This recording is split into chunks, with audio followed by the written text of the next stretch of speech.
Distinguidos amigos, señoras y señores, bienvenidos, buenas tardes. Les doy la bienvenida a nombre del Inter-American Institute for Democracy a este evento de presentación del libro La Teoría Constituyente, explicada en algunas lecciones por Petra Dolores Landaeta, de nuestro querido amigo, el autor, el doctor Luis Beltrán Guerra. Simplemente unas palabras de introducción a nombre del Inter-American Institute for Democracy.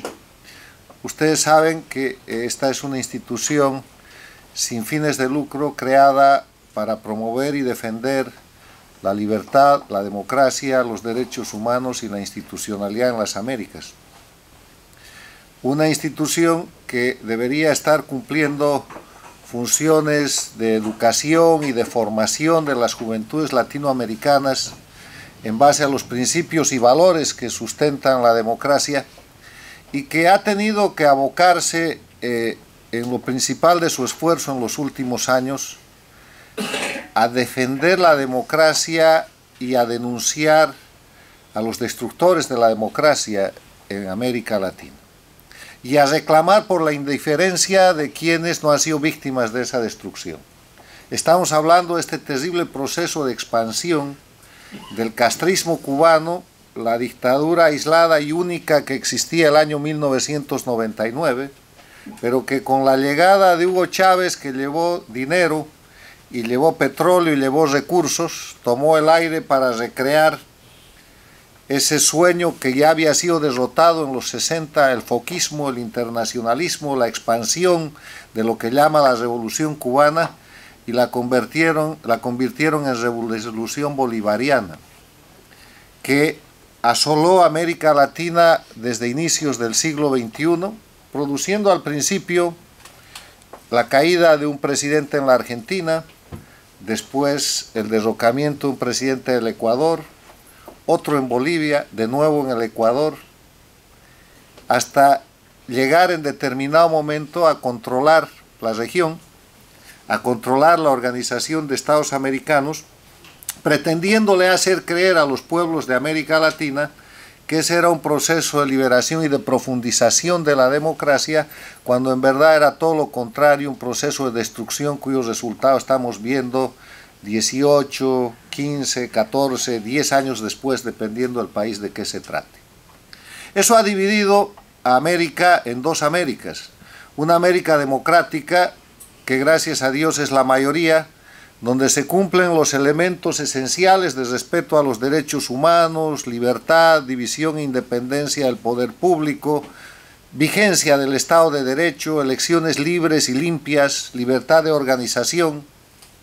Y otra América en la que nada de eso existe, pero que está caracterizada por persecución, crisis, ausencia de libertad de prensa, presos políticos, exilio político, asesinatos y crímenes políticos, y además un sistema de justicia destinado a sostener al régimen a través de jueces infames, con sentencias infames, para aplicar leyes que han sido creadas al margen de los principios universales de libertad y democracia, que son leyes de las dictaduras, como por ejemplo aquellas que garantizan la retroactividad de la ley en lugar de la irretroactividad, las presunciones de culpabilidad en vez de las presunciones de la inocencia, y toda esa amplificación del sistema dictatorial castrista institucionalizado lamentablemente en Venezuela, en Bolivia, en Nicaragua, en Ecuador, que está tratando de salir de aquello, expandido en su momento a la Argentina de los Kirchner, que atraparon el Brasil con el Foro de Sao Paulo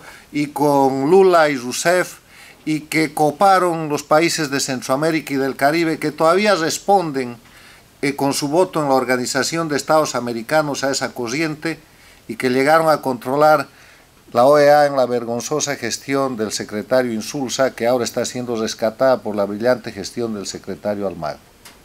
Es en ese panorama en lo que sucede todo esto, y habiendo aquí una audiencia que es en gran parte el resultado de ese proceso, porque esta es una reunión de latinoamericanos y de norteamericanos, que en el caso de los norteamericanos reciben, pero en el caso de los latinoamericanos somos parte de este proceso porque formamos ese exilio que antes de este proceso era solamente cubano, que después empezó a convertirse en venezolano, boliviano, ecuatoriano, y que ahora es un exilio latinoamericano, resultado de la violación de los derechos humanos, la libertad y de la ruptura de la democracia en el hemisferio. Estamos en una situación histórica, el año 2018, en el que hay señales del quiebre, de la crisis y de la caída de este proceso dictatorial castrochavista o del socialismo del siglo XXI. En los hechos ya han perdido gran espacio, han perdido la imagen de pseudodemocracia con la que se proyectaban, están en evidencia como dictaduras criminales que, en vez de hacer práctica política, son más bien grupos de delincuencia organizada que han tomado el poder político, y estamos ante un proceso de reversión de esa situación en el que la comunidad internacional está grandemente sensibilizada. Yo creo que el año 2018 es un año de cambios, y por eso es que hemos elegido para empezar las actividades de este año en el Inter-America Institute for Democracy la presentación de este libro de un gran patriota y de un gran abogado y de un gran jurista venezolano, el doctor Luis Beltrán Guerra, que nos trae un libro que yo no lo voy a comentar, pero que sobre el que simplemente quiero decir que es un libro escrito en el sentido popular, que creo que ha llegado a crear un nuevo estilo de presentación de lo que es el análisis jurídico, el análisis político y el análisis social en la región. De mano de este inteligente venezolano que es el doctor Luis Beltrán Guerra, yo he visto nacer en mi experiencia y en mi intercambio de opiniones con él una especie de surrealismo mágico de lo jurídico, que es una presentación en términos populares y hasta folclóricos de los principios más serios y más esenciales que sostienen el Estado de Derecho, la democracia y la libertad. Dicho esto, simplemente agradecer su presencia y ceder la palabra a doña María Amparo Grau, que va a hacer la presentación del libro.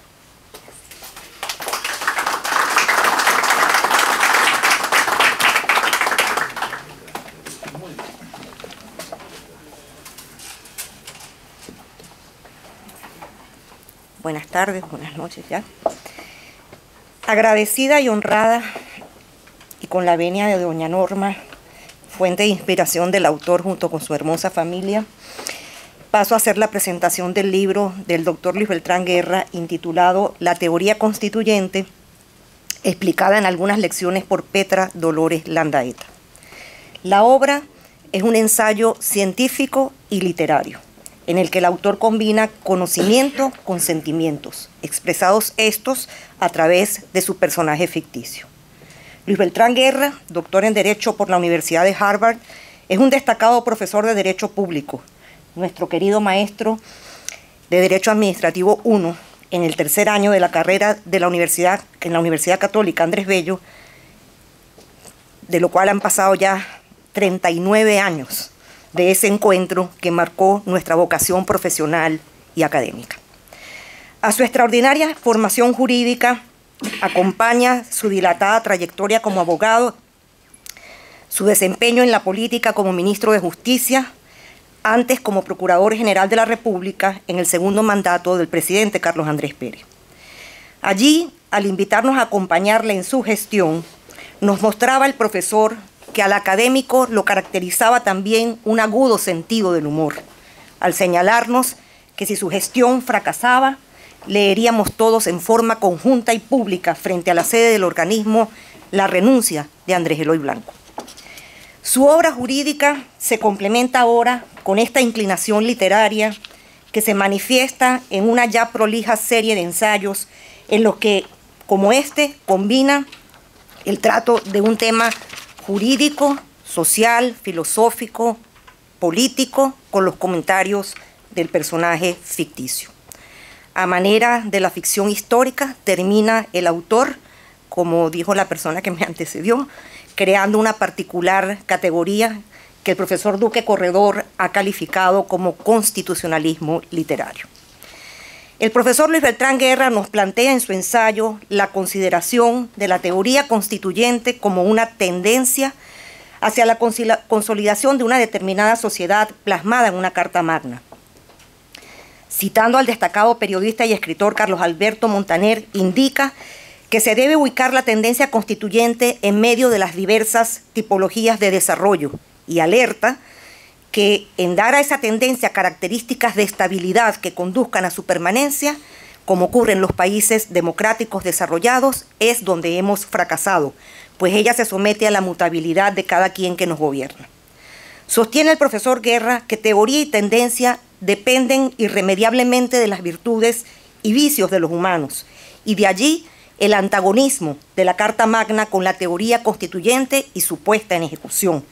Más aún cuando en el caso venezolano, nos señala el autor, entre brujos y babalaos, esta se desenvuelve como acápite doctrinal de la denominada Revolución Bolivariana. Venezuela tiene, afirma el profesor Guerra, una constitución escrita y otra que la viola, tejida diariamente en los rincones del poder. La teoría constituyente en Venezuela ha sido desarticulada al sometérsela a un gobierno con origen golpista que simplemente no entiende el respeto a la norma como condición para el ejercicio del poder. Innovaron estos golpistas ante el fracaso de la toma armada e inventaron el uso de la teoría constituyente como instrumento de concreción del golpe fallido. Y entonces, desde el Poder Ejecutivo, producir lo que Petrodolores califica como la hecatombe nacional, aniquilando los elementos esenciales del Estado como ordenamiento jurídico, que es destruyendo su organización y su normativa y con la distorsión absoluta del derecho, empezando por el uso del proceso constituyente para acabar con el resto de los poderes constituidos y anulando toda posibilidad de control y limitación de la arbitrariedad. Nos dice el autor que con la constituyente del 99 y bajo el eslogan de la sustitución de la democracia representativa por una de carácter participativo, se moldeó progresivamente una típica autocracia castrense. Y esta, como señala el profesor Guerra y destaca el prologuista académico Carlos Ayala Corao, pronto se convirtió al Poder Judicial en un instrumento obediente y sumiso al servicio de la revolución, lo cual permitiría el desarrollo de un desenfrenado autoritarismo y la aniquilación de toda disidencia. El golpe de Estado constituyente, denunciado también en su oportunidad por el ilustre profesor y constituyentista Alan Bruber Carías, se ejecuta precisamente cuando se utiliza a la Asamblea Nacional Constituyente no para redactar un texto de constitución, sino para suspender la vigencia del ordenamiento jurídico y destruir cualquier índice de independencia de los poderes constituidos, incluida la mencionada clave dominación del Poder Judicial. A ello condujo el decreto que declaró la reorganización de todos los poderes públicos del 12 de agosto de 99, el decreto de transición del poder público que permitió a la Asamblea Nacional Constituyente designar a los titulares de los órganos del poder ciudadano, Contralor, Fiscal y Defensor del Pueblo. Y el decreto de reorganización del Poder Judicial, mediante el cual designó a todos y cada uno de los magistrados de las salas del Tribunal Supremo de Justicia, todo ello de forma provisoria hasta que se dictase la nueva Constitución. Sabían los golpistas que podían arroparse bajo el manto de la aparente juridicidad para cubrir sus acciones autoritarias y engañar así a la comunidad internacional, lo cual en efecto ocurrió por un buen tiempo. Pero el sometimiento a derecho no es utilizar la forma jurídica para justificar las acciones. El principio funciona a la inversa. La ley debe preexistir para limitar el accionar de la autoridad. No hay Estado de Derecho porque el gobernante autoritario haya sido aparentemente electo o existan leyes. No hay Estado de Derecho porque haya una asamblea. No hay Estado de Derecho porque existan tribunales y no hay Estado de Derecho porque hayan organismos públicos de defensa de los derechos humanos. Si habiendo toda esa estructura formal, que la hay, el Ejecutivo no se limita por la Constitución y la ley, la Asamblea no legisla, Los tribunales no controlan el exceso de poder, no condenan la responsabilidad del Estado, ni protegen a los particulares frente al poder del mismo, ni tales organismos de defensa de los derechos humanos procuran eficazmente su protección. La conclusión es irrebatible. En Venezuela no hay Estado de Derecho. El fraude constituyente del 99 se reedita ahora en 2017 de forma agravada, bajo la convocatoria unilateral del presidente de la República para una nueva Asamblea Nacional Constituyente, violando el artículo 347 de la Constitución, el cual contempla que tal convocatoria corresponde exclusivamente al pueblo, depositario único de la soberanía. No solo la convocó, sino que dictó unilateralmente las bases comiciales y deformó su integración democrática, estableciendo una representación sectorializada, parcial y excluyente. Reedita esta Asamblea Nacional Constituyente de 2017 también la conducta golpista de intervenir los poderes constituidos. Destituye y hace nombramientos en órganos de control con titulares incómodos, como el caso de la Fiscal General de la República. Deroga, de hecho, el orden constitucional existente. Asume una función legislativa constitucional para usurpar los poderes ya casi inexistentes de la Asamblea Nacional, en la que el autor y Petrodolores cifraban su esperanza de reconstrucción del país. El Poder Judicial, sin embargo, no requiere este momento de su intervención, porque desde la degeneración de la justicia que impera en el máximo tribunal, especialmente en su sala constitucional, bajo fallos en los que no realiza una interpretación hermenéutica como obliga la ciencia del derecho, pero sí con una técnica que bautiza el profesor Guerra como de hermética, consistente en una total adhesión a los objetivos del gobierno. La justicia en Venezuela se corrompe en su rol de instrumento solo útil para consolidar las irregularidades que el régimen ejecuta o se propone. El profundo desprecio por el Estado de Derecho y la relevancia del ordenamiento jurídico como límite a la arbitrariedad lo demostraba Chávez en palabras del profesor Asdrúbal Aguiar Aranguren, nuestro maestro también, citado por el profesor Guerra, no solo al abrir su mandato con el antidemocrático e ilegítimo llamado al desconocimiento de la Constitución vigente, sino también con el fraude constitucional que operó con la Constituyente del 99. Siempre se mostró el presidente comandante irreverente con el conocimiento, especialmente el conocimiento jurídico. Así, conviene recordar cuando en 2014, en una de sus innumerables ruedas de prensa, con su característica arrogancia y falta de seriedad, se refería al triángulo de Kelsen. Ignorancia y desparpajo demostraban la poca importancia de esta formulación doctrinal que es la pirámide de Kelsen, que no el triángulo, la cual representa el imperio de la ley. Sin embargo, tristemente cierto es que la jerarquía de las normas que han de organizarse en una pirámide se convirtió bajo las ejecutorias chavistas en un simple triángulo. En un simple triángulo porque ningún respeto hubo hacia la Constitución, teóricamente ubicada en la cúspide, ni de las leyes teóricamente sometidas a esta, ni del reglamentista teóricamente sujeto a las dos primeras. En definitiva, el anunciado triángulo no era solo un mal chiste o crasa ignorancia, era el reconocimiento del Estado de la inexistencia del Estado de Derecho.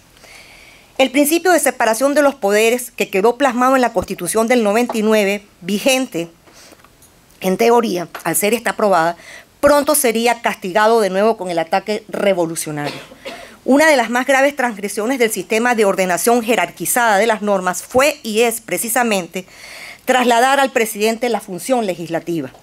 Así, mediante la abdicación parlamentaria de la función legislativa transferida al presidente monarca por la distorsión de la institución de la legislación habilitada, se lograba dar de nuevo una falsa apariencia de legalidad a todas sus tropelías, ante la mirada ingenua o interesada de la comunidad internacional. En ese uso de la teoría constituyente como instrumento de golpe y de la ley como mecanismo de ejecución continuada del golpe, es ese uso, en ese sentido, lo que explica que esta revolución nunca termina, porque se vive en un permanente Estado sin derecho. La Constitución, en efecto, prevé que la Asamblea puede delegar al presidente la competencia para dictar leyes, Pero esto es una situación extraordinaria, pues representa una excepción al principio de separación de los poderes. Por ello, la Constitución la regla estrictamente y la limita. La Constitución del 99 claramente estableció, a diferencia de la Constitución del 61, que la ley habilitante debe ser una ley marco y como tal contener normas marco para limitar la legislación presidencial al desarrollo de las mismas. Lo cierto es que la legislación presidencial revolucionaria se desenvolvió bajo una delegación total de competencias legislativas, es decir, que el presidente, al mejor estilo de los monarcas absolutistas, dictaría sus propias leyes y las ejecutaría. Ocurrió entonces la denominada inflación normativa, un mundo de leyes desbocadas, parafraseando al maestro español Jesús González Pérez. Se vertía en estas normas toda la verborrea populista, normas para explotar la esperanza, dice el autor, metodología del engaño, comenta Petra Dolores, más de 200 leyes presidenciales plenas de errores materiales, de reimpresiones por error de copia, de errores conceptuales, de mandatos inconstitucionales, de violaciones a los principios más elementales del derecho y de desconocimiento de los derechos humanos nacional e internacionalmente reconocidos. La mayoría de ellas producidas además bajo la conducta tramposa de anunciar su publicación ante el vencimiento de la habilitación en supuestas gacetas oficiales extraordinarias que aparecerían meses después con fecha anticipada, porque lo cierto es que no existieron al momento en que se dijo que habían sido dictadas. Tampoco hubo participación popular en el desarrollo de esta legislación. Además de la técnica del engaño populista, servía esta producción disparatada de una legislación excesiva para crear un caos normativo y generar una especie de estado de anomia en el sentido de ausencia de un marco normativo estable. Fue a través de esta legislación delegada ilimitada, hipernormativa, irreflexiva y antijurídica como se inició la destrucción del aparato productivo. Trata el profesor Guerra en el ensayo que hoy presentamos el modelo económico de la revolución socialista caracterizado por el manejo público y colectivo de las fuentes de producción. El Estado empresario sin respeto a la libre empresa como derecho constitucional que ampara al sector privado y que comprende no solo el derecho a participar libremente en una actividad económica lícita, sino también a decidir sobre los medios, los objetivos, la planificación, todo ello en base a las demandas del mercado y con la finalidad lícita del lucro, cuestiones todas que se violentan, entre otras, con la inconstitucional legislación de precios justos. Se ha impuesto por la vía entonces de una fuerza normativa contraria a la Constitución una agenda económica de un modelo socialista que no es el modelo constitucional. Como resalta el autor, la Constitución venezolana plantea un sistema de economía de mercado, artículo 299, un sistema de respeto a la iniciativa privada y libertad de empresa, artículo 112, un sistema de respeto a la propiedad privada, artículo 115. Es solo al lado de esa iniciativa privada que se concibe la pública como complementaria de aquella, artículo 299. A todo lo anterior se une también otro escandaloso desatino, la militarización de la economía, con la incorporación de la Fuerza Armada a la gestión pública empresarial. Nada más antitético que la unión de estos dos conceptos, empresa económica y fuerza militar. Ello solo puede entenderse como el reconocimiento gubernamental de la economía de guerra en que han sumido al país, que no la guerra económica que tanto han achacado al sector privado. La economía de guerra es producto de esta gestión gubernamental violatoria del ordenamiento jurídico constitucional y los valores superiores que lo inspiran. El resultado económico de este modelo socialista y militarista es la crisis humanitaria que hoy afecta a Venezuela. Posteriormente, ante la nueva realidad de una Asamblea Nacional de mayoría opositora en base a la elección de 2016, también se apañaron los revolucionarios para usurparle sus competencias a la Asamblea Nacional y anular sus poderes de control y su normal funcionamiento. La anuló el régimen de manera inédita y antes de la instalación, mediante la suspensión cautelar que duerme el sueño de los justos respecto de la incorporación de 3 diputados electos por el Estado Amazonas, número necesario para eliminar la mayoría calificada requerida para muchas de las competencias parlamentarias. Luego, mediante ese degradado poder judicial, se le quitó toda competencia de actuación a la Asamblea Nacional a través de la anulación anticipada y a futuro de cualquier acto que ésta dictase. También por la vía de la denominada hermética interpretación En sentencias, muchas de ellas comentadas por el autor en su ensayo, la Sala Constitucional le quitó a la Asamblea Nacional sus potestades de control sobre la administración pública, sobre el presupuesto, el crédito público y sobre el control político que todo parlamento ejerce, incluso eliminando la eficacia del acto de voto de censura, dado, por ejemplo, a uno de los ministros de la represión, el general Reverol, que hoy permanece en su cargo, a pesar de que la consecuencia constitucional es la destitución. Lo que sí valida este Tribunal Supremo es la destitución sin base constitucional ni legal de diputados opositores, la violación de su inmunidad parlamentaria y la encarcelación sin proceso ni derecho a la defensa.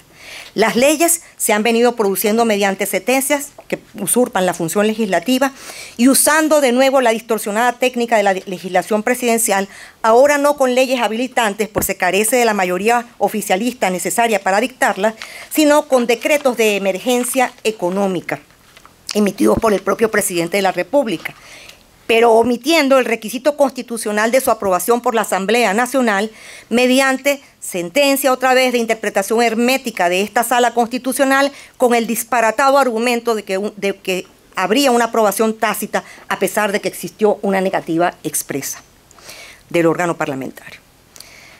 Aun cuando la emergencia económica solo podía constitucionalmente durar 120 días, 60 días prorrogables por una sola vez por 60 días más, ya van 2 años continuos de una legislación presidencial de emergencia inconstitucional tanto en la forma como en el fondo, desde que ella ha servido de fundamento no solo a medidas económicas, sino a otras dirigidas, por ejemplo, a justificar la actuación de cuerpos parapoliciales y paramilitares en el control de la seguridad interna. Y ello nos lleva a mencionar el tema de los derechos humanos, que es una clara demostración de lo que el profesor Guerra califica como la tendencia fracasada del pensamiento de los autores de textos constitucionales, en el sentido de que creen que con preceptos formales las sociedades se consolidan y avanzan. A pesar de que la Constitución del 99, dice el profesor Guerra, cuenta en su texto con una lista casi imperecedera de 92 artículos, lo cito, dice: no ha habido derecho humano que no se haya violado, desconocido o sacrificado durante estos años de revolución socialista. Petra Dolores lo denomina el embuste constitucional, tanto más considerando que uno de los facilitadores de este tipo de violaciones es precisamente el actual, aunque ilegítimo por su nombramiento, fiscal general de la República, antes defensor del pueblo, quien fue en la Asamblea Nacional Constituyente presidente de la Comisión de Derechos Humanos, redactoras de estas disposiciones graves e impunemente incumplidas por los órganos del poder. La criminalización de la disidencia mediante la creación y aplicación de normas penales inconstitucionales, el uso de la jurisdicción penal sin proceso ni reglas procesales de rigor, e inclusive el uso de la justicia militar contra civiles respecto de quienes disienten o se organizan para protestar con el objeto de obtener reivindicaciones de todo tipo. De las prácticas de represión desproporcionada, uso de cuerpos parapoliciales y paramilitares, grupos de exterminio, tortura, asesinatos, ejecuciones extrajudiciales, encarcelamientos sin juicio y sin garantía, y en general la persecución del grupo humano que conforman quienes disienten, bien documentado por esa maravillosa, valiente y valiosa organización no gubernamental que es el Foro Penal Venezolano, filmada y grabada por los mismos ciudadanos en protesta o los propios ejecutados, como ocurrió en la operación de la masacre del Junquito, y también documentada por organismos internacionales como Human Rights Watch, marcan el camino de la justicia internacional para estos delincuentes genocidas, porque pues se cuentan por miles los afectados. Autores y cómplices de este terrorismo de Estado deben pagar por sus crímenes. El profesor Guerra, entiéndase que su ensayo se hace en el momento en que existe la esperanza de una Asamblea Nacional opositora, enumera las posibilidades constitucionales de la recuperación democrática, desde la renuncia a la vacancia absoluta, la anulación de la designación írrita de los magistrados express, hasta la convocatoria de una constituyente, la desobediencia o el diálogo. Todas las iniciativas han sido por ahora fallidas, o el oficialismo se ha adelantado o las ha anulado con sus tácticas, su represión y su hermético e ilegítimo Tribunal Supremo de Justicia. Más ilegítimo hoy en día, porque lo es incluso en su constitución, en su composición, pues los legítimos magistrados designados por la Asamblea Nacional han tenido que constituirse en el exilio ante la persecución del régimen. Sobre el diálogo, El profesor Guerra lo incluye entre signos de interrogación en el título y Petra Dolores lo desestima, diciendo, y cito, solo creen el presidente y sus colaboradores en el ejercicio hegemónico del poder y en su propio provecho. Por no creer en el diálogo, no debe renunciarse a la utilidad del mismo, así sea para poner en evidencia que éste es estéril para la recuperación democrática en el caso de estos gobernantes que no respetan el límite del derecho, pues el autoritarismo que los inspira no cesará por un acuerdo político de una buena voluntad de la que evidentemente carece. En el día de hoy, la evidencia del fracasado diálogo suma a esta exposición del régimen como lo que es y no como lo que dice ser. Ya asomada cuando en plenas conversaciones, la ilegítima Asamblea Nacional Constituyente hizo una inconstitucional convocatoria a elecciones presidenciales anticipadas, en cuyo decreto no solo usurpa las competencias del poder electoral, sino que desconoce la autonomía de los poderes constituidos de forma expresa en sus considerandos, descalifica el diálogo en curso a pesar de que su presidenta era una de las representantes del sector oficialista y estigmatiza a los posibles contendientes opositores al incluir en sus considerandos que una de las razones de la convocatoria, y me voy a permitir leer, es que la oposición venezolana, atendiendo a un guión de factura imperial para justificar y facilitar la intervención extranjera, ha desentendido los más de 400 llamados del presidente Nicolás Maduro y ha boicoteado los mecanismos democráticos, constitucionales y electorales para dirimir las divergencias político-ideológicas. Confiesa la dictadura en este decreto que esto no es un llamado a elecciones, es el abandono formal de la fachada legalista y podría decirse que entramos en una nueva etapa en la que la lucha debe continuar desde las distintas propuestas. Emular a Petra Dolores, quien en el relato de su autor termina dando un discurso ante la Asamblea Nacional de 2016 para proponer adelantar medidas para evitar el desastre, invocando incluso al distinguido venezolano Enrique Aristigueta Gramco, quien a sus casi 85 años de edad, unos días atrás, fue sometido a las vejaciones del régimen a ser secuestrado de su casa por la policía política para interrogarlo. Insiste Petra Dolores en ese discurso en el tema de la doble nacionalidad que impondría la nulidad de la elección del primer magistrado, por cierto, en un proceso abierto por el legítimo Tribunal Supremo de Justicia que funciona en el exilio. También invoca Petra Dolores la aplicación del artículo 350 y la declaración de vacancia por incumplimiento vacancia del cargo por incumplimiento de los deberes inherentes a este. No puede, sin embargo, dice el profesor Guerra, presentar Petra Dolores los proyectos de acuerdo porque ante la algarabía parlamentaria se suspende la sesión y entiende que los esfuerzos del 47 y del 61 se han perdido. Muere Petra Dolores Landaeta con la angustia de no haber visto la transición y no saber de quién fue la culpa. Pero la historia no se detiene y habrá culpables y se reconocerán como héroes los caídos y todos quienes lucharon y quienes siguen en la lucha desde las distintas situaciones y posiciones, porque como se observa en el ensayo, y ese es uno de los grandes valores de esta obra, hay muchas maneras de combatir la dictadura. Un especialista en coaching del Instituto de Empresas de España decía que una de las claves del éxito está en preguntar. Decía, pregunten, pregunten, pregunten. Lo mismo puede predicarse de la propuesta. Proponer, proponer y proponer, respetar las propuestas, abrirse a la libertad de pensamiento, evitar la intolerancia, respetar la disidencia dentro de la disidencia, no convertirnos en aquello contra lo que luchamos y así en la sumatoria de esfuerzos algún día se producirá la ansiada transición que Petra Dolores no llegó a ver. Pero se ha de tener en cuenta que la constituyente, que es una tendencia, como la aclara el profesor Guerra en su ensayo, es un instrumento jurídico incapaz de resolver la crisis de una realidad existente, y Venezuela no merece más engaños. El escritor Juan Valdano, al referirse a las 20 constituciones de los 180 años de historia republicana del Ecuador, alerta sobre la tentación de seguir en el fracaso de pretender solucionar los problemas de la realidad con normas que no llegan a ser más que, en sus palabras, puro lirismo jurídico, literatura fantástica, que se ha dictado a sabiendas de que más allá de ese deber ser a que toda norma aspira, hay en ellas una dosis de irrealidad y de ironía. Habla del levantamiento de edificios jurídicos de los códigos y la retórica de los políticos, una tupida hojarasca legalista que anula la visión de nuestra realidad, la cual no cambiará por mandato de la ley. Culmina diciendo, de seguir en ese errado camino, no tardará en llegar otro prohombre más sabio que Solón, que cambiará el texto, sustituyendo una expresión por otra. Por ejemplo, bien común por buen vivir, fantasía legalista frente a aquellos pueblos crónicamente infelices.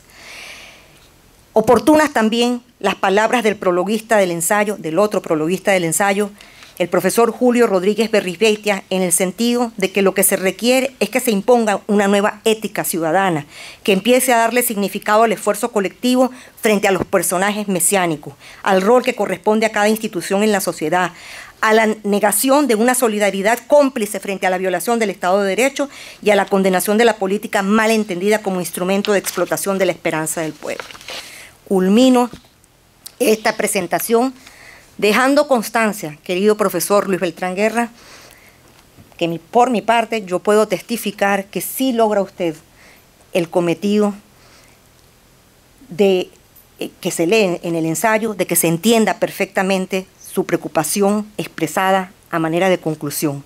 Se entiende en efecto con la lectura de su obra que ha usted planteado analizar la metodología, y lo cito, para convivir, entenderse, amarse, crecer, trabajar, esforzarse por surgir y no depender de los gobiernos camino a una sociedad estable, en razón de lo cual queda desechada la compra de la conciencia al ser humano a través de una prebenda, canonjía, bolsa de comida o promesa de dársela. Compartimos enteramente su parecer, agregando solo, a manera de conclusión de esta presentación, que debe tratarse de erradicar este proceder miserable, enaltecer los valores de la sociedad venezolana y no la del grupo criminal que ha secuestrado sus instituciones de gobierno. Muchas gracias.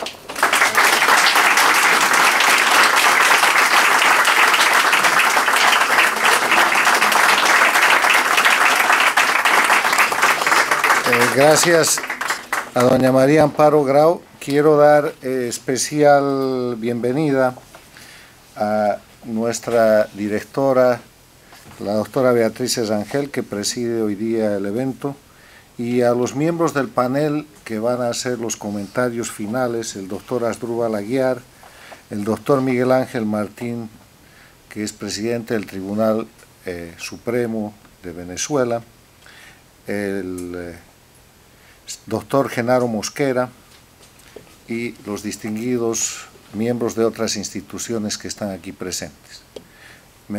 Vamos a ceder la palabra al doctor Luis Beltrán Guerra para que nos hable sobre su obra hoy día, y después de eso vamos a ceder la palabra a los panelistas para que hagan los comentarios. Doctor.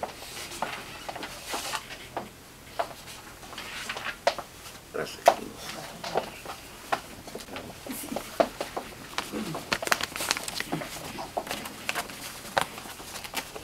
Bueno, después de la intervención de nuestra querida discípula María Amparo Grau,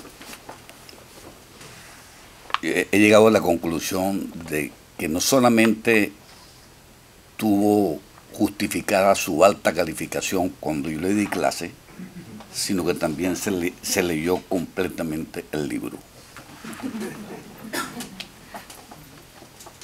Las otras dos acotaciones que voy a hacer están referidas, una a Norma, mi esposa, a quien le pedí que gestionáramos bastante la invitación, y me manifestó que eso estaba encomendado al Espíritu Santo. Y resulta que la vez pasada, cuando presentamos el libro de Juan Arriba, vino muchísima más gente que ahora. La segunda acotación que quisiera hacer es darle las gracias por su presencia al insigne embajador Valladares, cubano, quien purgó más de una veintena de años en las mazmorras de las cárceles del castrismo, y que afortunadamente pues su temple, su valentía, su coraje lo llevó a salir vivo de aquel triste escenario, y que nos honra con su presencia. Lo que yo voy a leer se llama Algunas palabras de Petra Dolores Landaeta. En el epílogo de ese libro, Petra Dolores expresa optimismo por el devenir de Venezuela, vislumbrándola pujante, moderna, plena de progreso y democrática. Anoche me lo confirmó, enviándoles un saludo, pero me asignó la tarea de que escogiéramos entre tantas equivocaciones que hemos cometido los venezolanos, la menos negativa. Primero, el auxilio del soldado que sin llegar a constituir golpe de Estado imponga la constitucionalidad, tesis que han barajado en estos escenarios nuestro común amigo Carlos Sánchez Berzaín y José Gregorio Tobar. Segundo, una combinación de mafiosos en la cual el más pícaro asumiría el gobierno. Tesis de mi gran amigo Genaro Mosquera. La del 4 y el tambor a superar por la educación de Beatriz Rangel. El ataque a la dirigencia por procurar un diálogo, José Luis Rodríguez Zapatero, y sin estipendio alguno. Calle, calle y más calle, Enrique Aristilleta, quien se convenció mucho más de ella en las mazmorras del SEBIN en Caracas. La organización, sexto, la organización de la diáspora venezolana, Moisés Naín y Antonio Ledesma. Séptimo, el ejército latinoamericano, Ricardo Hausmann. Octavo, la educación para la democracia, Asdrúbal Aguiar. 9, la Asamblea Nacional Constituyente originaria, Enrique Colmenares. Y 10, el rescate de la institucionalidad por el Tribunal Supremo de Justicia en el exilio de Miguel Ángel Martín. Perdón, será el 10. Y el 11, la de Claudio Fermín con la consigna "Esto tiene solución". Petra Dolores, que conoce todas estas posibilidades que han estado presentes a lo largo del devenir de estos largos años de dictadura, le plantea por mi intermedio que ustedes decidan cuál de ellas es la menos equivocada o cuál de ellas ha sido la menos equivocada. Yo le advertí que si nos inclinábamos por educarnos para la democracia, el texto que hoy presentamos no ha de ser tomado en cuenta, pues María Amparo Grau ha manifestado ser muy profundo, apreciación que no dejó de entristecerme, pues ya no consigo metodología para que los lean y compren los libros. Petra Dolores, contrariando a Carlos Alberto Montaner, al embajador Valladares, a Carlos Sánchez, al almirante Carratú, al general Carlos Julio Peñalosa y demás venezolanos militares en el exilio, rechazó categóricamente que el gobierno lo sostengan los cubanos. No hubo manera de convencerla, ni siquiera con esta argumentación. Una conjetura cuyas manifestaciones inducen a atribuirle una cierta certeza suele expresarse como el castrochavismo, una especie de nomenclatura, tal vez por señalársele vinculada con el Partido Comunista que gobierna a la República de Cuba, uno de los contrabandos que traían en sus alforgas Fidel Castro y sus barbudos de la Sierra Maestra, un engranaje neuronal entre el líder cubano y el argentino Ernesto Che Guevara, sacudió a los grupos de poder, o sea, al establishment caribeño, pero entusiasmando también a la juventud del mundo con consecuencias propias de una especie de explosión social sustentando la bandera de una justicia distinta. Todo habría de ser cambiado y el modelo era el cubano. Considero que la mejor definición que se ha hecho del régimen de Nicolás Maduro, nos dice Petra Dolores, es la de Juan Manuel Santos, quien se ha reivindicado recientemente ante los venezolanos, calificándola como una dictadura al garete. La dinámica andina, que es Petra Dolores, quien se casa a los 94 años sin haber visto varón, nos envía esta última interrogante. ¿Pasará el dilema de Venezuela como el de Hispanoamérica por la posesión diabólica? Díganmele por favor a la audiencia que piense en Friedrich Nietzsche, con respecto al cual se comenta, su tragedia fue un melodrama, pues el único actor en la corta escena de su vida fue él mismo. Un luchador solitario bajo el tempestuoso cielo de su desierto. No tiene a nadie a su lado. Nadie se atreve a adentrarse en el círculo interior de su destino. Habla, lucha y sufre por su propia cuenta. Soporta lo fatal y sin disimularlo, más bien lo ama. Su oración es: oh voluntad de mi alma, que yo llamaré mi destino, tú que estás en mí, por encima de mí, consérvame y concédeme un destino grande. Petra Dolores estima de que esta descripción de la posesión diabólica no está lejana de la que sufrimos los latinoamericanos y muy particularmente en este momento de crisis los venezolanos. Y si creemos en la influencia que se descarta por parte del gobierno cubano, basta pensar que si en algunas islas del Caribe ha habido posesión diabólica, ha sido precisamente en los 50 y tantos años de la dictadura de los Castro. Petra Dolores me dijo: Luis Beltrán,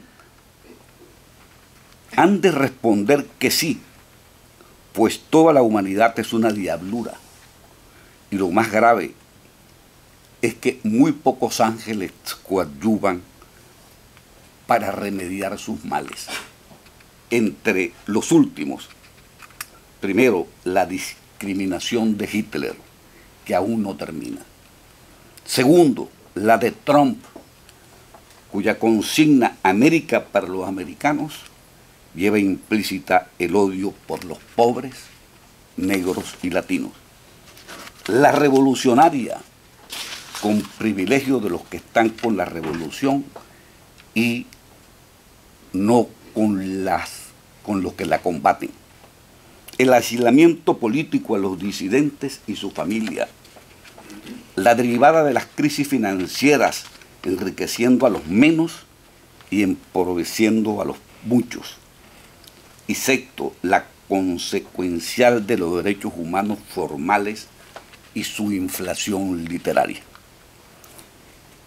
Y transmitirles por ahora, dice Petra Dolores, recalcándoles que la frase va entre signos de afirmación, o sea, la frase por ahora va entre signos de afirmación, admiración, interrogación, comillas, amor, desesperanza y hasta odio, amalgama que nos confunde, o por lo menos nos confundió para que no nos diéramos cuenta que acabábamos con Venezuela. Este nuestro último mensaje.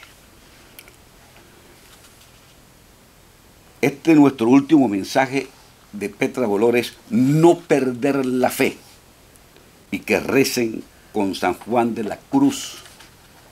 1000 muertes se me hará, pues mi misma vida espero muriendo porque no muero. Esta vida que yo vivo es privación de vivir y así es continuo morir hasta que viva contigo. Oye mi Dios lo que digo, que esta vida no la quiero y que muero porque no muero. Estando ausente de ti, ¿qué vida puedo tener sino muerte padecer, la mayor que nunca vi? Lástima tengo de mí, pues de suerte persevero, que muero porque no muero. Gracias a todos ustedes y viva Venezuela.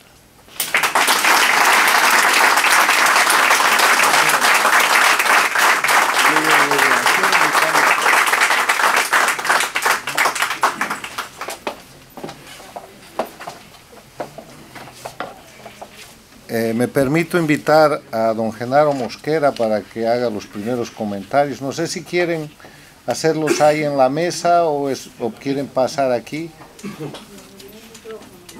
El micrófono, por favor.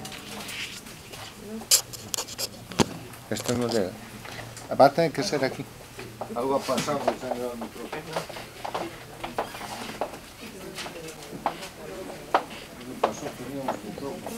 Bueno, un cordial saludo primero.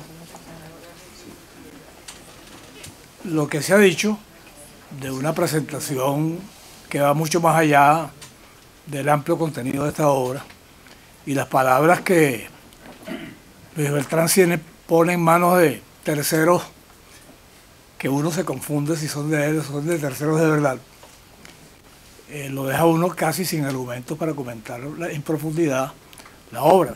Sin embargo, las conversaciones con él, en medio de esta vorágine política, han ido mucho más allá de ese libro. Y yo me imagino que esto es apenas un marco de referencia para continuar un trabajo conceptual donde el pragmatismo de la situación venezolana nos ha llevado a un punto que él refleja exactamente desde el punto de vista académico, y que cuando extrapolamos la situación a los elementos pragmáticos de las vivencias venezolanas y la geopolítica y todo el tema global que implica el desarrollo de estas actividades, pues inmediatamente empezamos a ver que existen todavía filones por explorar en montones de situaciones que tienen que ver con esa amplísima posición, esa docta posición que nos lleva a ir mucho más allá en sistemas complementarios, como es, por ejemplo, y lo hemos discutido particularmente, el funcionalismo de los que gobiernan, transformando sus acciones muchas veces perversas, tomando como referencia las cuestiones constitucionales, la interpretación abierta de las leyes y la interpretación totalmente disparatada, pero dentro de un objetivo ideológico que nos ha llevado a situaciones particulares en varios países latinoamericanos. De tal manera que ese elemento se deja ver allí, sin embargo, tiene que ser considerado en la multitud de enfoques que él ha hecho en su obra y que otras personas, especialmente en esta institución, se viene desarrollando, clarificando ese panorama. Y por último, no puedo dejar de mencionar que el tema electoral, como función extrema de interpretación de las leyes y de un elemento de esa separación de poderes, tiene que ser fuertemente visto porque ha sido utilizado como un instrumento de mediatización de la población, usando instrumentos totalmente perversos y antidemocráticos. Muchas gracias.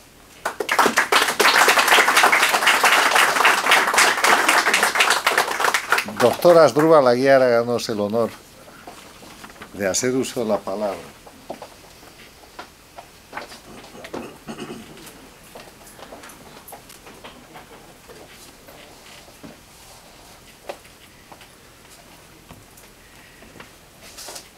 Queridas amigas, queridos amigos, yo celebro junto a ustedes esta ocasión, la posibilidad de encontrarnos con Norma y con Luis Beltrán a propósito de este nuevo libro que hace parte de su ya larga obra jurídico-literaria. Celebro que el último haya sido justamente dedicado a la teoría constituyente. Y celebro todavía más la calificación que a todo esto le otorga el personaje que él crea para transmitirnos sus preocupaciones sobre Venezuela. Ella habla del embuste constitucional. Y al escucharlo inmediatamente me vino a la mente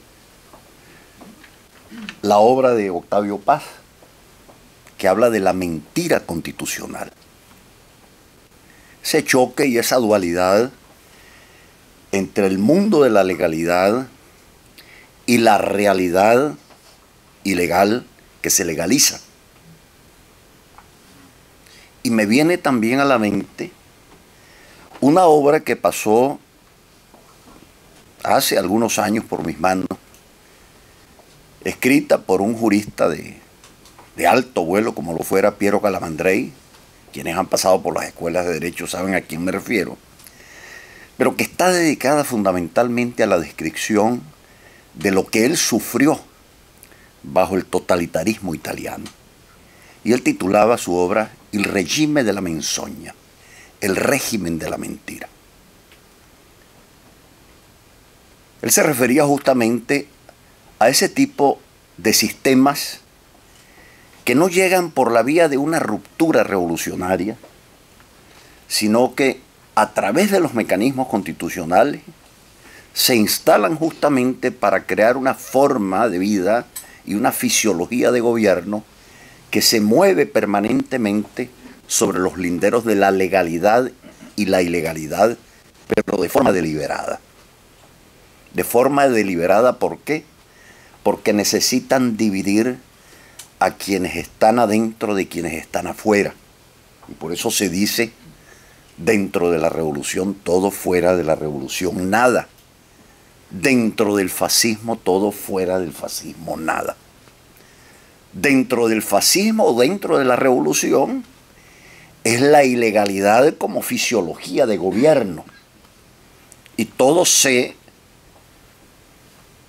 legaliza o se tamiza o se autentifica a través de los mismos actos del Estado para que la ilegalidad adquiera porte constitucional y porte legal. Pero a quienes están fuera se les aplica la legalidad nuda y cruda, o sea, con todo el rigor posible, como para que sepan que la posibilidad de comportarse al margen de la Constitución solo es posible dentro de la revolución o dentro del fascismo. Y por eso realmente esa descripción es tremenda. Pero es que la explicación que nos hace Luis Beltrán y cuya exégesis ha hecho de manera admirable María Amparo, nos lleva a otro punto central. Si uno toma a la Constitución de 1999 en la mano, y esta reflexión me la hacía yo a propósito del libro que escribí hace algunos años, Historia Inconstitucional de Venezuela. Al concluir esa obra yo me decía, ¿realmente han sido inconstitucionales las actuaciones puestas en marcha en Venezuela a partir de 1999 hasta el día de hoy? Si yo utilizo una forma de interpretación ortodoxa, como la que nos enseñaron nuestros profesores en la universidad, tenía que concluir en eso. Solo durante el tiempo de Hugo Chávez Frías se le infirieron a la Constitución 192 golpes. Pero si yo veo el texto al trasluz y en sus grandes líneas, yo podría concluir que todo lo que ha ocurrido en Venezuela desde 1999 tiene visos fuertemente constitucionales. Y allí es donde está justamente el gran dilema al que nos invita la obra de Luis Beltrán. Y permítaseme que me tome unos minutos muy breves porque es un tema que tengo que quizás planteárselos con pinzas para no herir susceptibilidades ni entrar en puntos de debate que pueden ser muy complejos. Esa constitución es una constitución hegeliana, una constitución que se construye alrededor del culto al Estado. Esa es una constitución dogmática, fundamentalista, que no le permite a los venezolanos rezarle a Andrés Bello o a Francisco de Miranda o a Mendoza o a Pedro Gual. Por eso la Constitución se introduce con una definición: los valores superiores de este texto remiten a la doctrina de Simón Bolívar, el Libertador. Esa es una constitución centralista como ninguna otra en la historia venezolana. Liquida la autonomía de las legislaturas, la autonomía de los estados, tira por la borda la autonomía municipal, destruye al municipio, que es la primera fuente de articulación democrática que conoce nuestra historia. Es una constitución esencialmente presidencialista, porque no existe ni siquiera la legislatura, porque cuando se elaboran aquellas disposiciones relacionadas con las leyes habilitantes, el nombre que se utiliza en la circunstancia es la de las leyes marcos, por cierto, de inspiración cubana, mediante las cuales la legislatura no es sino una suerte de cenáculo que se reúne una vez al año para darle bendición a la dictadura y para que sea el dictador quien en definitiva legisle durante todo el tiempo y para todos los tiempos.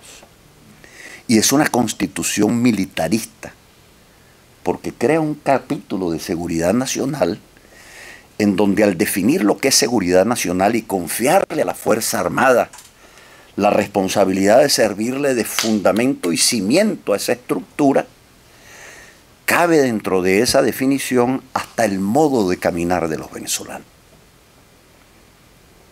Por eso yo decía en algún momento que esa constitución era una suerte de matrimonio morganático entre el antiguo régimen, por su marcada vocación autocrática y totalitaria, y la Revolución Francesa, por su excesivo nominalismo libertario, eso que llama con buen tino Luis Beltrán la inflación en materia de derecho. Tanto que estamos matando a la democracia, inflacionando los derechos, y hemos venido matando a la democracia a fuerza de votos, lo que parece un contrasentido. Pero ¿dónde está el tema central? Y con esto me despido. Si Venezuela aspira a transitar por el siglo XXI, va a tener que hacer una relectura de su mentira constitucional. Y eso la va a obligar a tener que regresar las páginas de la historia, no hasta el punto en donde la historia comienza y ha comenzado para nosotros, que es justamente la guerra de independencia, la gesta libertaria, Simón Bolívar, realidad a partir de la cual se cocina en Venezuela una suerte de dualidad muy perversa. Por una parte, la república como botín. Léanse las cartas del general Páez. Y por otra parte, lo que Vallenilla recrea en su obra a comienzos del siglo XX, no para referirse a Gómez, sino para hablar de nuestro padre libertador, el César democrático. El César democrático que consideraba que el pueblo venezolano no estaba preparado para el bien supremo de la libertad y por ello requería del padre bueno y fuerte, que en su momento lo fue Páez, en su momento lo fue Guzmán, antes de ellos lo fue Monagas, luego de Guzmán lo fue el Cabito, lo fue Juan Vicente Gómez, lo fue el general Marcos Pérez Jiménez. Y debo decirlo, lo fueron nuestros líderes civiles que nos dan la República Democrática, que nos tiene aquí, porque en el fondo fueron caudillos dentro de sus propias obras. Y aquí es donde viene la serena reflexión. Venezuela quiere seguirse mirando en la República como botín y recreando de tanto en tanto la imagen del caudillo, unas veces con la divisa, otras veces vestido de paisano. ¿O acaso no será interesante tratar de pensar un poco en lo que fue la Venezuela de finales del siglo XVIII? Y aquí lo dejo porque quedará para la motivación de todos nosotros, de todos ustedes. Yo estoy trabajando ese tema en este momento.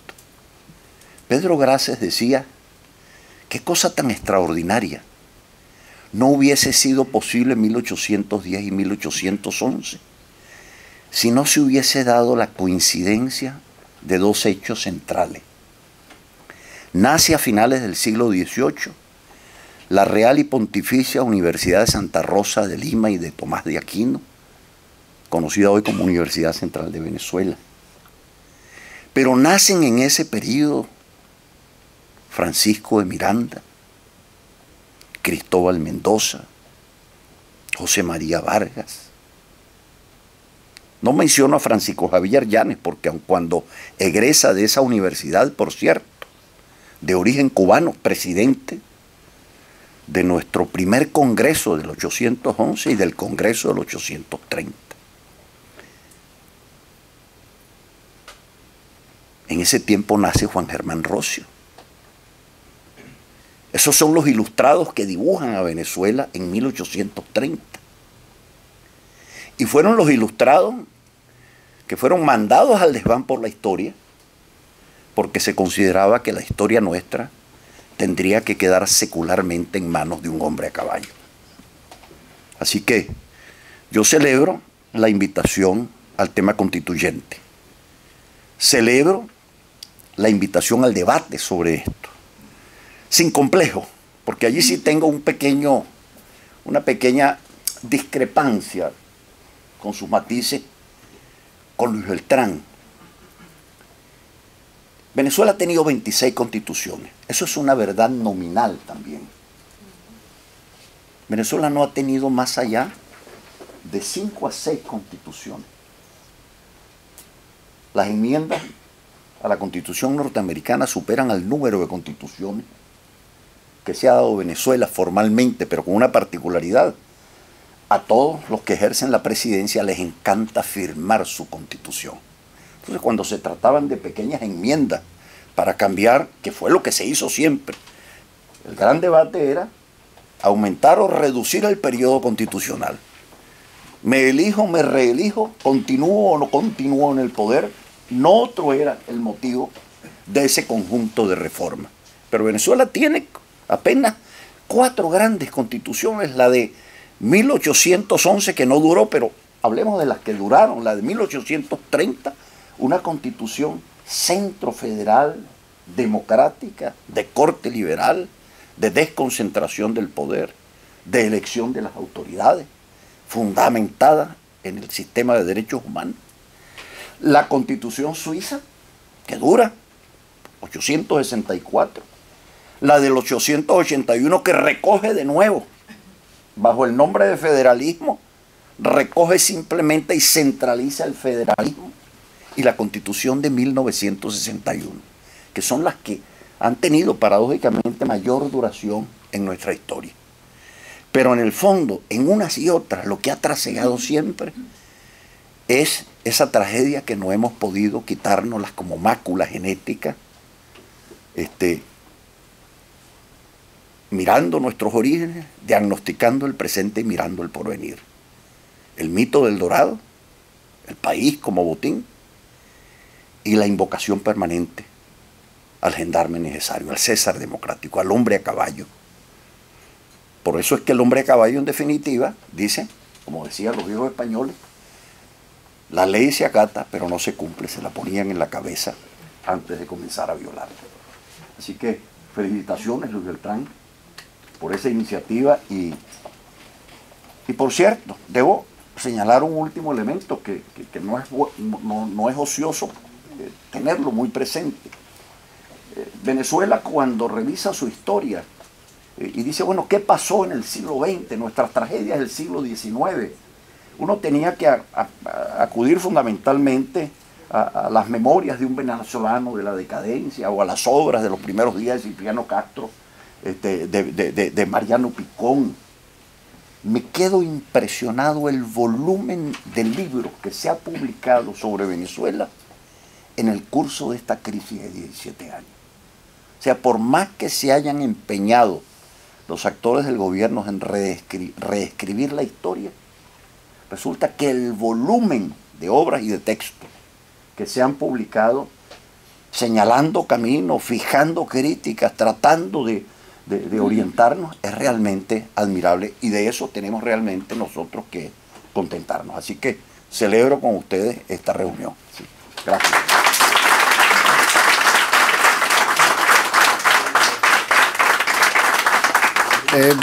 Invito al doctor Miguel Ángel Martín, presidente del Tribunal Supremo de Venezuela, a hacer sus comentarios.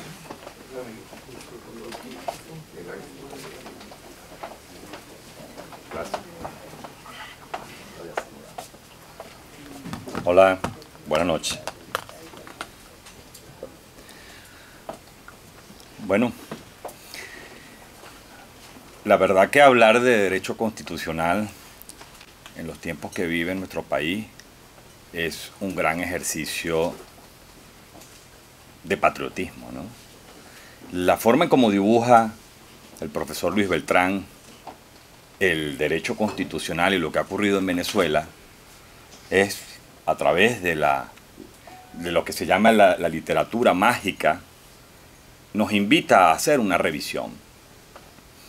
Y si nosotros unimos eso al inventario que María Amparo ha hecho a lo que ha ocurrido en Venezuela, se ha alienado el derecho, se ha utilizado la ley y se ha utilizado el derecho para cometer todo lo que nosotros hemos vivido. Paradójicamente, cuando yo salí de Venezuela junto con un grupo de compañeros magistrados, fuimos recibidos aquí en este instituto y trabajamos aquí, sesionamos aquí con la colaboración de Carlos Montaner, que es de origen cubano, de Carlos Sánchez Berzaín, que es un noble boliviano, porque viene de la nobleza. La persona que más nos ayuda, que es asistente de aquí, de esta oficina, y es mi asistente también prestada, es de Villa Clara. Yo me burlo de ella y le digo, tú pareces de Villa de Cura, ¿no? Ella es de Villa de Clara. Es decir, que nosotros tenemos que revisar un poco el por qué nos han ocurrido estas cosas, por qué lo hemos permitido, y también revisar que no se trata de un problema de Venezuela, porque no es causalidad que nosotros estemos aquí, porque de alguna manera este instituto y este grupo de esfuerzo que se une no está hablando de explicar qué es la democracia, está concientizando y abriendo mente para saber qué podemos hacer. Porque cuando nosotros analizamos en el caso venezolano que se repite en otros países, vemos una constitución pre-Aporté. Y cuando observamos también en Bolivia, se produce una constitución muy parecida. Vemos que cuando trataron de modificar la constitución para convertirlo en un Estado socialista, quienes se pusieron enfrente fueron los jóvenes estudiantes, que dijeron no, ¿Recuerdan? Y lo lograron. Eso se llama resistencia pacífica. Y lo lograron. Cuando pretendieron modificar el currículum educativo en Venezuela para hacer el sesgo ideológico que forma parte de la estrategia, las madres salieron: no te metas con mis hijos. ¿Recuerdan? Eso fue resistencia civil. Claro, el régimen que venía con un fin y que venía como parte de una organización internacional, hoy en día podemos decir que es una organización criminal y que forma parte, pero no es la cabeza de la organización, no es el capo, pero es una organización multinacional, empezó a contrabandear las situaciones. Y vemos cómo, voy a poner algunos ejemplos que todos lo sabemos, como no pudieron modificar el artículo 2 de la Constitución para convertir un Estado constitucional de derecho y de justicia, desde el punto de vista nominal, formal, convertirlo en un Estado socialista, como no pudieron, dictaron 26 leyes en la Asamblea Nacional cuando estaban en manos de personas adeptas al partido político de gobierno, y dictaron 56 decretos leyes, en donde está incluido la palabra patria, socialismo, Estado socialista, revolución, etcétera, que no están en la Constitución que se había construido con los mismos ideales de estas personas.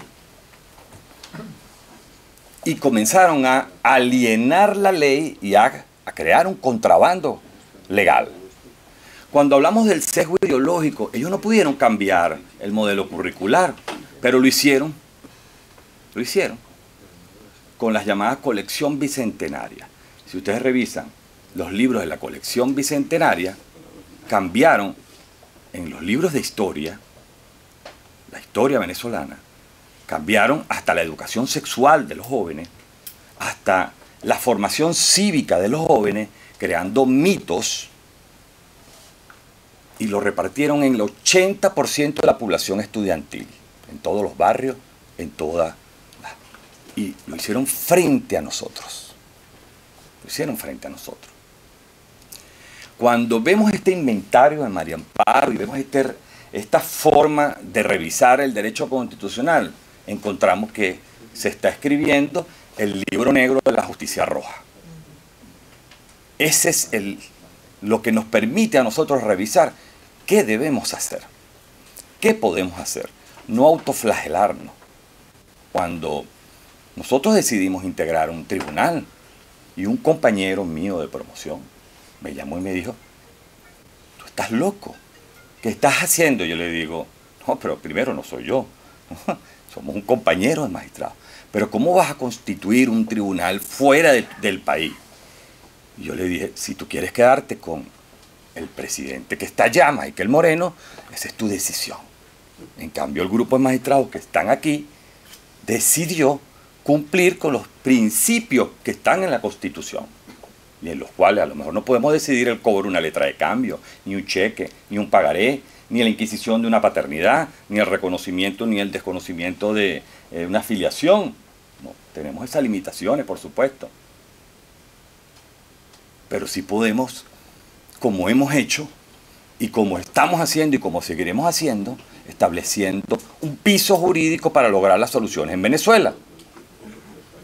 Un piso jurídico que de un ente integrado de conformidad con la Constitución y de conformidad con la ley. Porque incluso cuando se ingresa la nueva Asamblea esta Nacional Constituyente, ellos quisieron reeditar lo que ocurrió con la Constitución del 99. Y los que todavía tenían cargo de magistrados, porque había algunos que todavía tenían cargo, pusieron sus cargos a la orden. Es decir, cesaron en sus funciones. Eso permitió que nosotros, que somos 33, integráramos y cumpliéramos con nuestro deber de realizar la actividad del sistema de justicia en nuestro país. Y comenzamos a emitir decisiones para crear el piso jurídico para la evolución, para la solución e incluso para la concientización, como por ejemplo la declaratoria del fraude de la Asamblea Nacional Constituyente. Ya todo el mundo lo había establecido, pero ahora está un documento firmado por un grupo de magistrados y notificado a los organismos internacionales. Después, la necesidad de una intervención humanitaria en Venezuela, porque resulta que el régimen ha venido mutando en el mal, en la medida que avanza. Yo no sé si ustedes recordarán cuando el señor Hugo Chávez estaba en el centro de Caracas y decía exprópiese, ¿recuerdan? Y todos decíamos, pero bueno, pero ¿cómo este señor no puede hacer esto? Lo hizo. Ustedes recordarán cuando llegó y empezó a ocupar las haciendas, las fincas. Es decir, que había un libreto y que se estaba haciendo. Utilizaron la justicia, después utilizaron la Asamblea Nacional.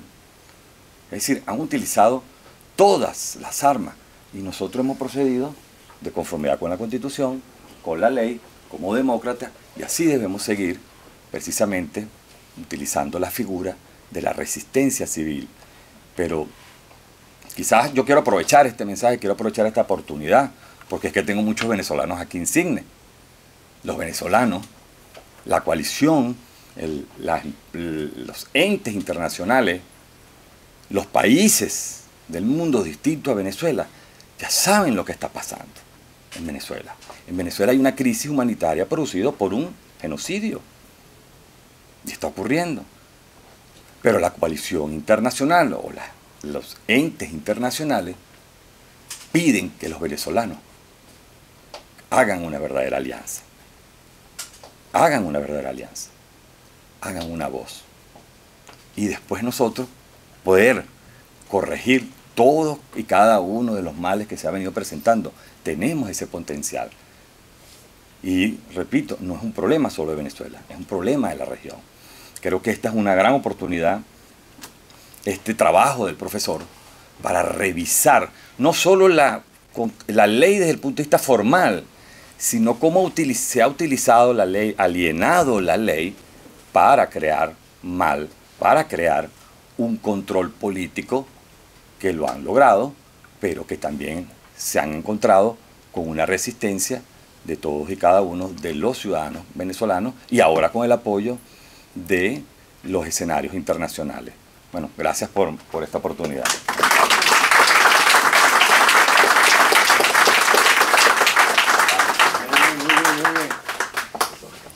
Gracias, amigos. Para finalizar el acto, vamos a pedir a doña Beatriz Rangel, miembro del directorio del Interamerican Institute, que nos dirija unas palabras.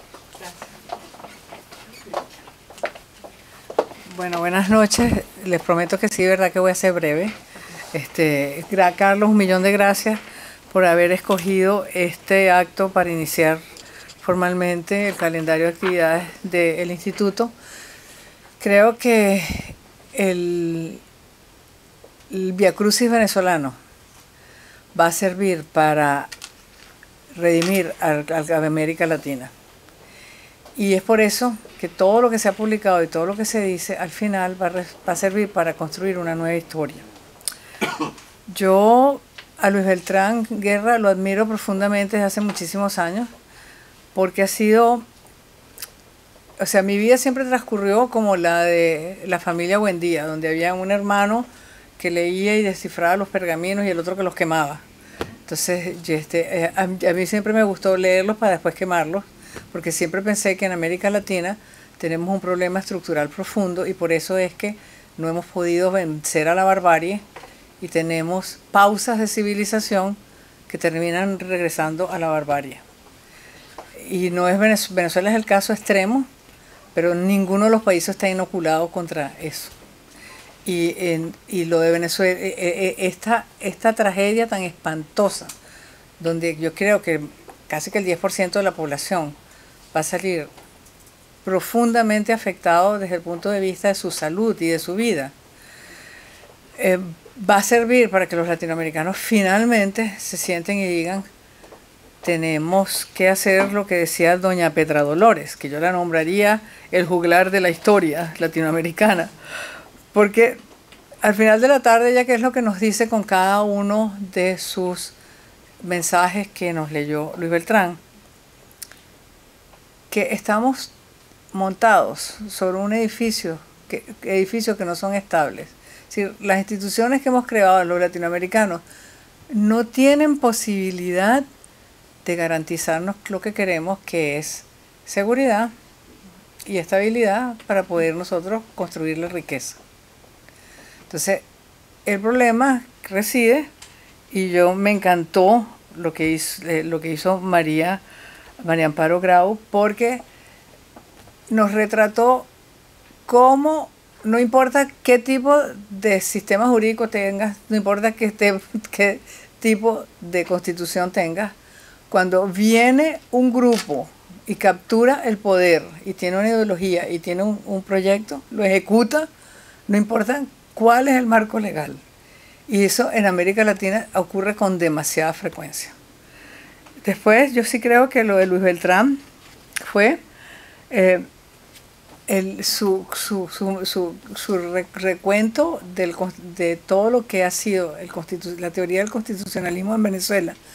Nos lleva a pensar que es esencial casar eso con lo que es la realidad de nuestro marco institucional, que no fue construido, ni desarrollado, ni concebido por la potencia que pobló América Latina, que fue España, para que haya libertad ni para que haya autonomía en lo económico, sino fue creada para extraer renta. Y la extracción de renta significa el control de la sociedad, y el control de la sociedad significa autoritarismo, totalitarismo, y lo que estamos viviendo ahora, que es lo peor, que es el impacto completamente negativo de la globalización, porque dentro de ese proceso de totalitarismo se le abrieron las puertas al crimen organizado internacional. Entonces, lo que hace difícil e imposible la solución de la crisis venezolana es la presencia del crimen organizado, porque lo único que les interesa es el negocio, y el negocio, como sabemos todos, es ilícito, y por lo tanto ellos lo único que necesitan es mantener el poder a costa de lo que fuese. Asdrúbal me gustó muchísimo lo que dijo, porque Asdrúbal nos invita a que veamos nuestra historia. Y la verdad es que yo creo que demasiados latinoamericanos no conocemos nuestra propia historia, y por eso cometemos de nuevo los errores. Quizás el siglo XVIII venezolano haya sido muchísimo más fructífero en términos de lo que podían ser instituciones para la libertad que ninguno de nuestros periodos. Pero ese es uno de los periodos que hemos estudiado, y gracias a Asdrúbal por traerlo a colación. Miguel Ángel, me encanta que les haya descrito lo que el tribunal está haciendo, porque dentro de toda esta lucha yo sí creo que tenemos que construir nuevas instituciones, y una de las instituciones que se está construyendo sobre bases nuevas es este Tribunal Supremo de Justicia en el exilio, porque los magistrados están tratando de absorber los conocimientos de una sociedad libre y ver lo que nosotros tenemos en una sociedad que no es libre y que no lo ha sido nunca, sino que ha sido más o menos libre en los últimos 40 años. Y yo creo que eso va a permitirles a ellos, cuando regresen a Venezuela, que van a regresar, yo creo que todo el mundo va a regresar al final, porque esto es insustentable desde el punto de vista de los intereses de la comunidad internacional, y eso es lo que hace también interesante la crisis venezolana, porque la permanencia del crimen organizado en control de un Estado nacional que está sentado sobre las reservas energéticas importantes en el mundo, aun cuando ya estamos saliendo de la época de la energía fósil y estamos entrando en una época de nuevos paradigmas energéticos.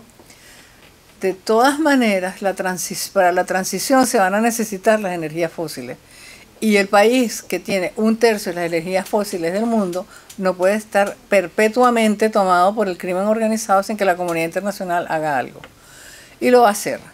Y entonces es importante que estemos preparados, y yo creo que la preparación viene por empezar, como bien dijo Miguel Ángel, a tratar a fondo y con seriedad el tema humanitario.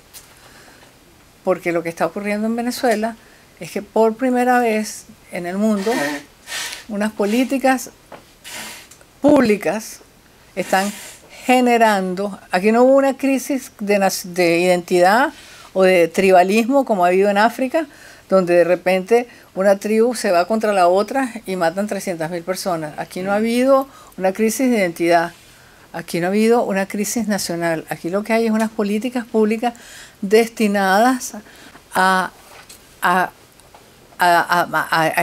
ejecutar, a exterminar a un grupo de la población para poder mantener el poder. Y eso va a ser fundamental porque es la primera vez que prueba la tesis de las Naciones Unidas que Kofi Annan con tantísimo brillo logró imponer cuando era secretario general, que era la obligación de proteger. Y Venezuela está siendo el caso que prueba eso.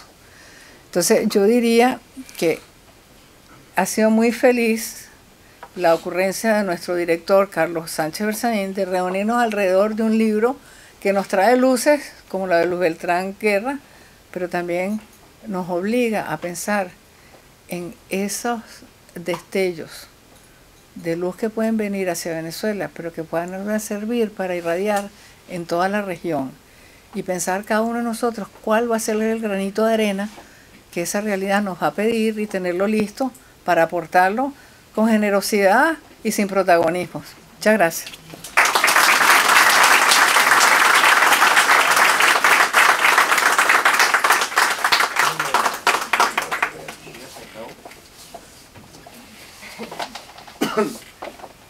Gracias, muy amables. Hay un poco de vino y pueden ustedes ahora departir con el autor que va a firmar los libros que hemos presentado. Gracias.